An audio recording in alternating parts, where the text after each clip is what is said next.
ला ला, मर गई रे। ऐसे शब्द तो बहू के मुंह से खूब सुने होंगे।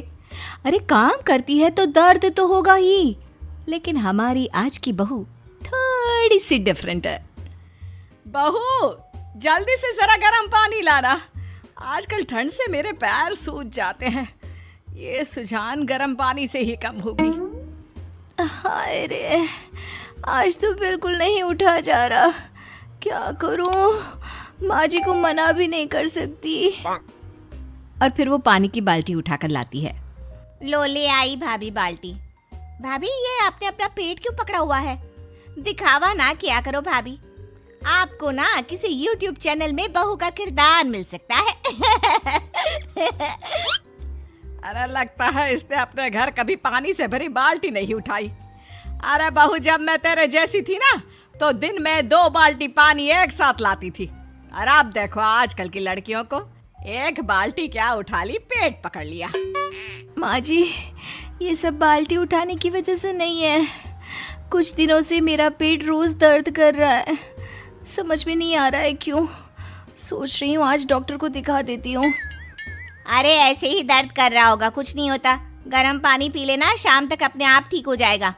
वैसे भी जितने पैसे डॉक्टर को दोगी ना उतने में नई लिपस्टिक का शेड आ जाएगा। अरे कुछ नहीं हुआ है, बस काम से बचने के लिए नाटक कर रही है। अब जा किचन में खाना पका। देख आज ना मुर्गा बनाना है, मुर्गा खाऊंगी मैं। शाम को पति घर आता है। झिलमिल उससे बात करने की कोशिश करती है। सुनिए ना, मेरा पीठ बहुत दिनों से दर्द कर रहा है, किसी दिन डॉक्टर के पास चलते हैं ना। पेट दर्द? क्यों, कुछ उल्टा सीधा खा लिया होगा? अरे कल तो मेरे साथ भी हो रहा था, फिर जोर से गैस का गोला निकला और सब ठीक हो गया। नहीं मैंने कुछ उल्टा सीधा नहीं खाया, 1 हफ्ता हो गया है, दर्द बंद होने का नाम ही नहीं लेता। प्लीज। ठीक है, जिस दिन मुझे टाइम मिलेगा उस दिन चलेंगे, अभी मैं थोड़ा बिजी हूँ। अगले दिन बहू इन सारे गर्म कपड़ों को जाके छत पे डाला, थोड़ी धूप लग जाए तो कपड़ों से बदबू हट जाए। लेकिन माँ जी मैं इतने सारे कपड़े अकेले कैसे ले जाऊंगी? इसे बोल ये तेरे साथ मदद करेगी।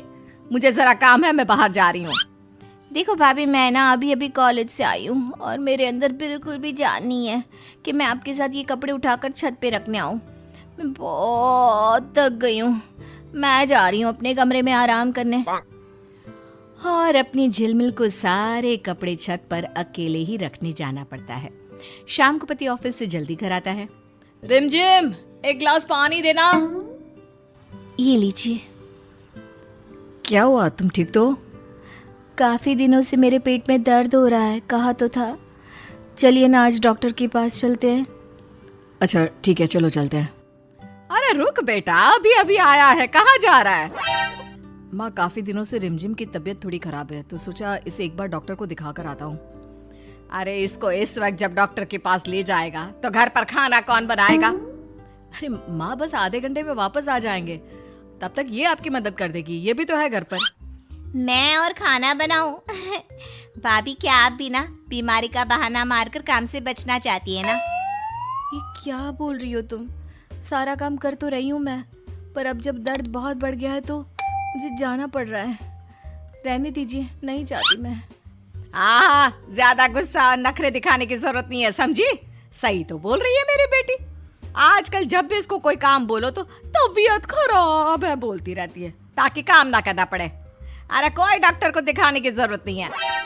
माँ जी मैं कोई बहाना नहीं मार रही, सच में मुझे कुछ दिनों से पेट में दर्द है, ठीक से कुछ खाया भी नहीं जा रहा। भाभी बस पेट में ही दर्द है ना, कुछ नहीं होता, मेरे पास गोलियां पड़ी हुई हैं, आप खाने के बाद खा लेना, उसके बाद आपको डॉक्टर के पास जाने की कोई जरूरत नहीं रहेगी।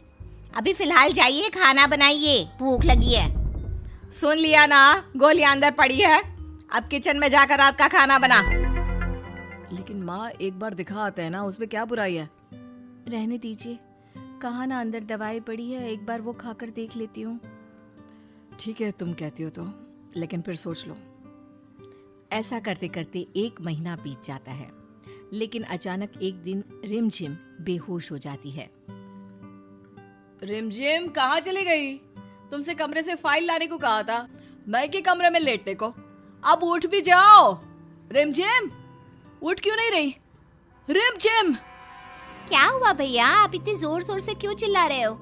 क्या हुआ, क्यों बावला हुआ जा रहा है? माँ, रिमझिम उठ नहीं रही, लगता है बेहोश हो गई है।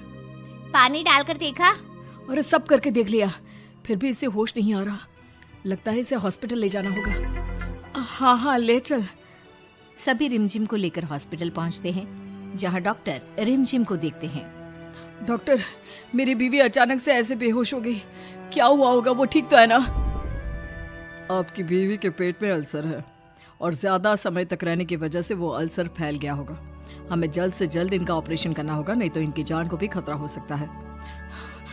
जल्दी से कीजिए डॉक्टर, आप बस ऑपरेशन शुरू कर दीजिए। मुझे तो ये समझ में नहीं आ रहा कि बहू को अल्सर कब हुआ। सुना है मरने जैसा दर्द होता है इसमें। मैं भी यही सोच रहा हूँ, अगर उनके पेट में अल्सर था तो आपको पहले क्यों नहीं पता चला? क्या उनको कभी पेट में दर्द नहीं होता था? क्योंकि अल्सर वाले मरीजों को पेट में बहुत ज्यादा दर्द होता है। हाँ, भाभी के पेट में भी दर्द तो रहता था। कई बार तो मैंने उन्हें चुपचाप रोते भी देखा था। तो आपको तभी आना चाहिए था ना, तो आज ये नौबत ही नहीं आती। पता नहीं अब वो बचेगी भी या नहीं। आप जैसे ससुराल होने से तो अच्छा है कि बेटियां मायके में ही रहे। आप ऑपरेशन की तैयारी कीजिए डॉक्टर। मेरी गलती है कि मैं ही अपनी बीवी को समझ नहीं पाया। डॉक्टर चला जाता है। ये सब आप दोनों की वजह से हुआ। वो बार बार बोलती रही उसके पेट में दर्द है, पर आप दोनों नहीं माने, उल्टा उससे दिन रात काम करवाते रहते थे। अरे हमें क्या पता था कि तबीयत इतनी खराब है। ठीक कह रहे हो भैया, भाभी ने हमें कोई कभी तकलीफ नहीं होने दी और अब भाभी हम लोगों के कारण मौत से जूझ रही है। बेटा माफ कर, मैंने बहू को समझा नहीं, लेकिन ये वादा है, मरने नहीं दूंगी अपनी बेटी को। माँ, अब तो भगवान को प्रार्थना कर कि वो बस घर आ जाए। और बहू ठीक होकर किसी तरह घर आ जाती है। अरे बहू क्यों उठी? आराम कर, मैं तेरे कमरे में गर्म पानी लेकर आती हूँ। भाभी, मैंने आपके लिए फल काटे हैं, नहाकर खा लीजिएगा। दोनों सास ननद बहू की खूब सेवा करते हैं और बहू ठीक हो जाती है। तुम्हें आज ठीक देखकर बहुत अच्छा लग रहा है।